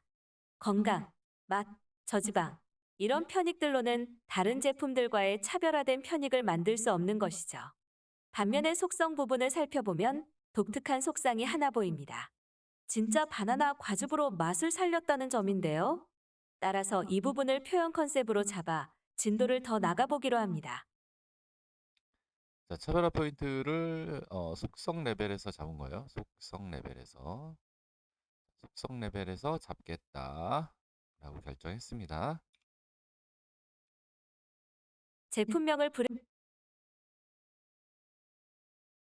제품명을 브랜딩할 때도 차별화 포인트로 잡은 속성들을 이용해야만 합니다. 진짜 바나나 자, 그까지 일단 들으세요. 과즙, 무색소, 저지방 이렇게 4개의 키워드를 가지고 브랜딩에 도전해야 합니다. 여러분도 이 제품의 이름을 한번 지어보세요. 어떤 아이디어가 떠오르세요? 참고로 제품은 아이들을 타겟으로 하기 때문에 네이밍의 세련미, 고급감, 이런 거하고는 거리가 좀 멀어도 무관합니다. 자, 이게 우리가 상품화를 할 때 컨셉이 만들어지면 컨셉을 설정을 하고 그 다음에 네이밍 들어가요. 그러니까 뭐 상품 개발 순서에 있어서 컨셉 설정을 먼저 하고 이 컨셉에 맞는 이제 네이밍 들어가고 패키지 디자인 들어가고 뭐 쭉 가다가 이제 나중에 이제 제품을 한쪽에서 생산 공정으로 들어가 버리면 나머지 쪽에서는 CR 쪽에서 이제 광고 제작하고 홍보 제작하고 기타 등등 이제 프로모션 쪽으로 들어가는 거예요. 이게 순서적으로 뭐냐면 컨셉이 먼저 설정이 되면 이 컨셉으로 네이밍 결정도 여기서 한단 말이에요. 왜냐하면 요게 쭉 전부 다 IMC라고 그랬잖아요. IMC 통합적 마케팅 커뮤니케이션 모든 게 다 또 하나로 통일돼야 되기 때문에 이 컨셉에 맞춰서 쭉 이름서부터 패키지서부터 광고까지 전부 다 단 하나의 메시지로 설계가 돼야 된다는 거죠. 그러면 여기서 브랜딩 쪽으로 컨셉에서 우리가 아까 전에 속성을 강조하죠. 이제 속성을 강조하기로 결정을 했기 때문에 그 속성 진짜 바나나 과즙, 무색소, 저지방이라고 하는 속성이 나왔잖아요. 그럼 이 속성들 중에서 어느 속성을 가장 중점적으로 또 차별화 포인트로 잡을 거냐를 결정을 해야겠죠. 진짜 바나나를 잡을 건지, 바나나 과즙을 잡을 건지, 무색소를 잡을 건지, 저지방을 잡을 건지를 할 건데, 자, 일단 저지방 탈락이죠. 저지방은 뭐 다른 우유에도 다 있으니까. 그 다음에 여기 이제 여기 세 가지가 있는데, 진짜 바나나 이렇게 되는 거지. 바나나 과즙 되는 거고, 색소가 없다. 이걸 강조를 할 건지. 자, 이거에 따라서 이제 이름이 어떻게 결정될지를 봐야 되겠죠. 자, 여러분 생각에는 어떤 아이디어가 떠오르십니까? 먼저 여러분은 뭘 강조를 하는 게 좋을 것 같아요. 진짜 바나나를 강조를 하는 게 이 제품의 판매에 도움이 되겠다. 아니면 바나나 과즙을 강조를 하는 게 좋겠다. 무색소를 강조하겠다. 저지방 탈락. 여러분의 선택은? 자, 이 회사의 마케터는 어떤 걸 선택을 했는지 한번 봅시다. 그럼 여기부터는 실제 메일 유업은 어떻게 진도를 나갔는지 체크해 보겠습니다. 메일 유업이 만든 브랜딩은 바나나는 원래 하얗다 라고 만들었네요. 진짜 바나나 과즙을 넣었다는 속성보다 무색소라는 속성을 강조하기로 결정했나 봅니다. 여러분은 이 결정에 동의하시나요? 진짜 과즙을 넣었기 때문에 색소가 필요 없다는 하나의 속성으로 만들었으면 어땠을까 하는 아쉬움이 있네요. 진짜 과즙을 강조하면 위와 같은 속성이 연결되지만 처음부터 무색소를 강조해버리면 그냥 흔한 무색소 컨셉으로 끝나버리죠. 진짜를 강조하는 네이밍으로 갔다면 아마도 레알 바나나? 참, 진 바나나? 이런 이름들이 아이디어로 나와야겠죠? 다음으로 패키지를 한번 보겠습니다. 자, 설명 더 추가로 하면 이 회사는 이름을 바나나는 원래 하얗다라고 결정을 했어요. 이렇게 이름을 지은 거에는 이제 무색소, 원래 하얗다, 우유는 원래 하얘니까 하얀 우유에 아무것도 집어넣지 않았습니다라고 하는 걸 강조를 하는 것 같아요. 그러니까 색소가 없다. 그런데 한편으로 조금 내 생각에 아쉬운 건 뭐냐면 진짜 바나나 과즙을 넣었기 때문에 색소를 넣을 필요가 없는 거잖아요. 진짜 바나나를 강조를 하는 게 더 좋았지 않았을까라는 생각이 이제 드는 거예요. 나는 아쉬움이. 그리고 만약에 진짜 바나나를 강조하는 브랜딩으로 갔다면 뭐 아이디어니까 레알 바나나 혹은 참 진 바나나 뭐 이런 식의 이름이 아이디어로 나왔겠죠. 그런 아쉬움이 조금 있는 거죠. 어쨌든 이 회사는 바나나는 원래 하얗다라는 긴 이름을 만들어 봤어요. 물론 이렇게 만든 이유에는 여러 가지 이유가 있을 거예요. 여러 가지 뭐 바이럴 마케팅이라고 하잖아요. 바이럴 마케팅 같은 것도 염두에 둔 이름일 것 같기도 하고, 그 다음에 아이들한테 원래 바나나는 하얘 라는 거 가지고 뭔가 이렇게 좀 티격태격되는 뭐 이런 것도 한번 만들어 보려고 했었나? 라는 생각은 드는데, 여하튼 이런 나의 의견도 있다라고 하는 거를 여러분들이 한번 염두에 두고 다음 진도를 한번 나가 봅시다.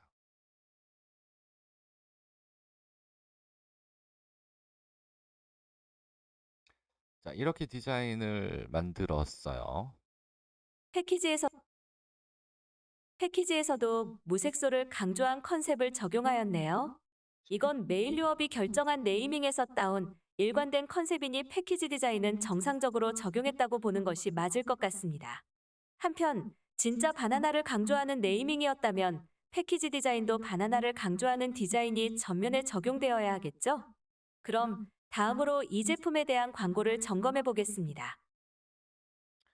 자, 패키지 디자인을 보면 뭐 그냥 무난하게 바나나 내용물이 하얄 거니까 겉에 포장은 이제 노란색으로 포장을 좀 보강을 좀 해줬고, 바나나는 원래 하얘라고 하는 내용 메시지를 이름을 넣어주면서 내용물이 하얗더라도 놀라지 말어, 뭐 이런 식의 이제 메시지 설계겠죠.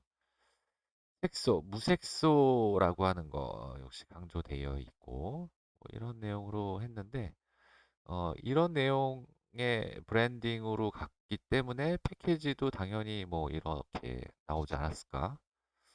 라는 생각은 듭니다. 근데 만약에 이제 또 다른 라인에서 진짜 바나나라고 하는 거를 이제 내 브랜딩을 했다라고 한다면, 패키지 자체도 진짜 바나나 같은 디자인을 해야 하면 아주 좋겠죠. 자, 그런 생각을 하면서 이 제품의 광고 캠페인을 어떤 식으로 했는지도 한번 봅시다.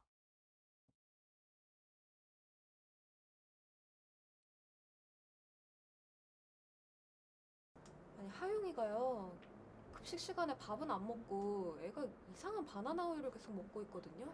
이게 하용이가 급식 시간마다 먹는 바나나 우유인데 이거 좀 보세요. 이거 속도 하얗고 선생님, 바나나는 원래 하얗습니다. 근데 선생님 되게 미인이시네요. 오늘 몇 시에 끝나세요? 저 오늘 당직이에요. 바나나가 노랗지 어떻게 하얘요? 바나나 속을 까보면 그 속은 되게 하얗거든요. 내일 저녁 9시쯤에는 뭐 뉴스 봐야 돼요. 선생님 주말에 커피라도 한 잔 같이 저 하시죠. 당뇨가 있어서요.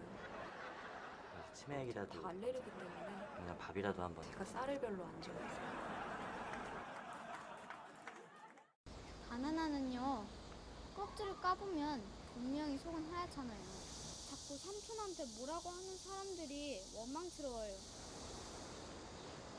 내가 한 일에 대해서는 사실 지금도 후회는 안 해요.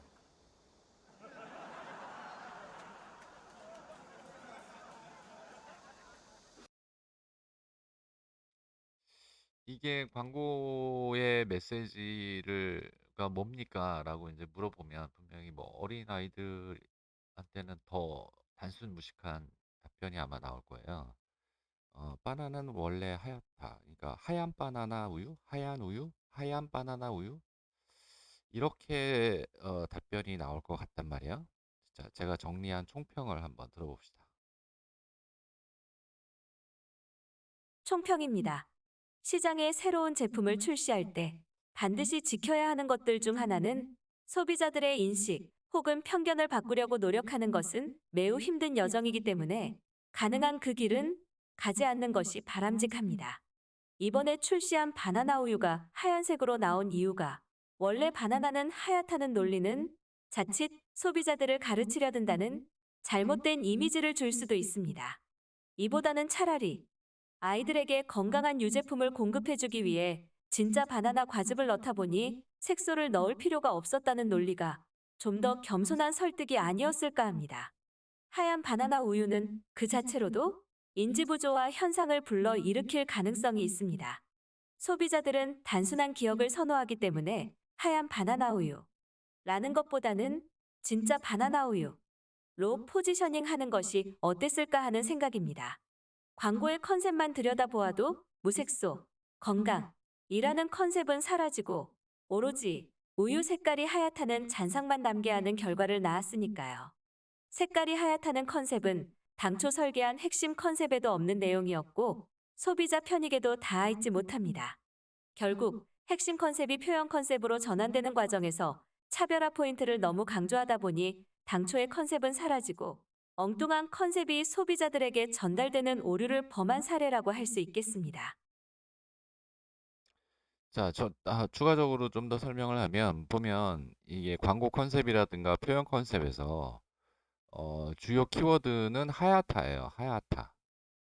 하얗다라고 하는 거하고 무색소 조금 뭐 얘기했는데 무색소 얘기는 요 패키지에서만 살짝 나오고 결국에 핵심은 하얗다로 끝나요. 광고를 봐도 하얗다.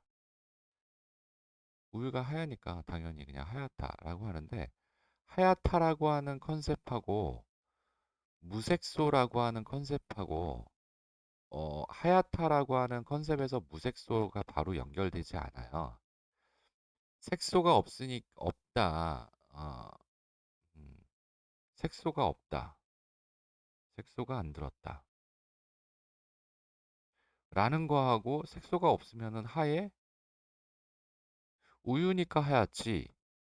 이렇게 두 단계로 건너뛰어야 된단 말이야.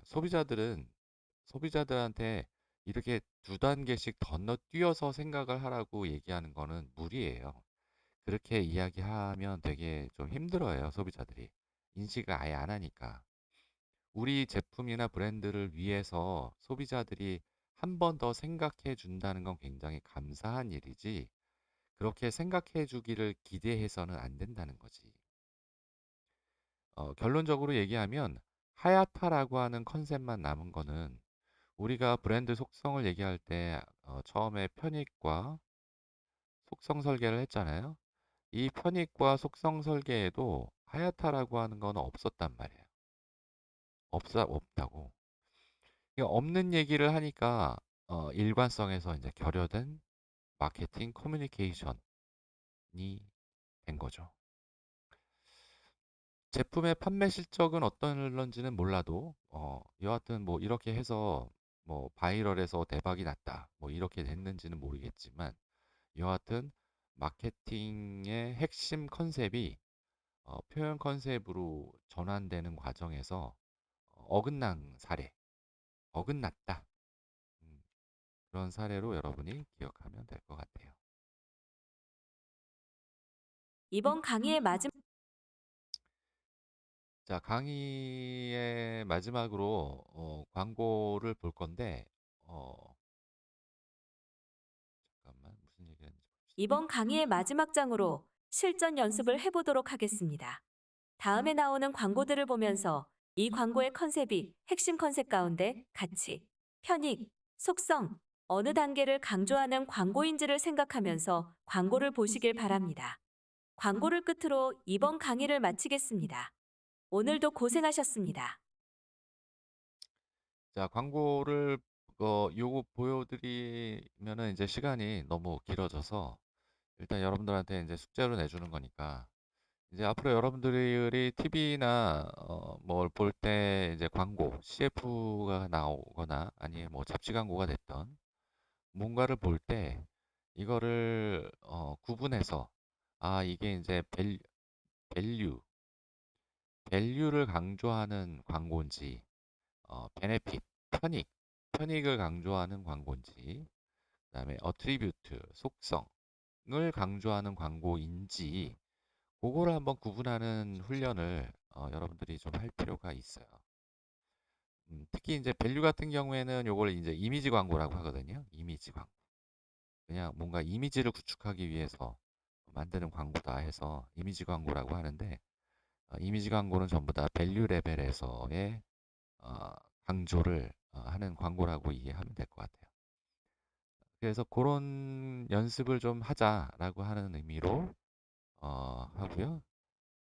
이번 강의는 여기까지만 할 건데 그러면 컨셉 쪽에서는 할 얘기들이 굉장히 많아요. 길어요. 지금 우리가 1강을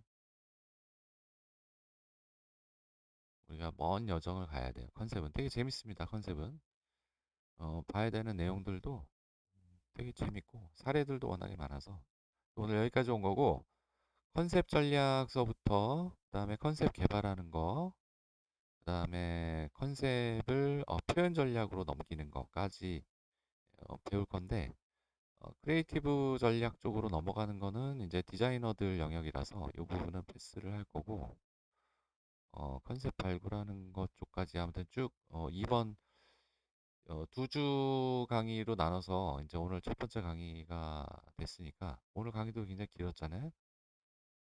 여하튼 재밌게 하는 게 컨셉 강의 쪽이라서 잘 한번 여러분들 잘 따라오길 바래요. 오늘 강의는 여기까지 하겠습니다. 수고했어요.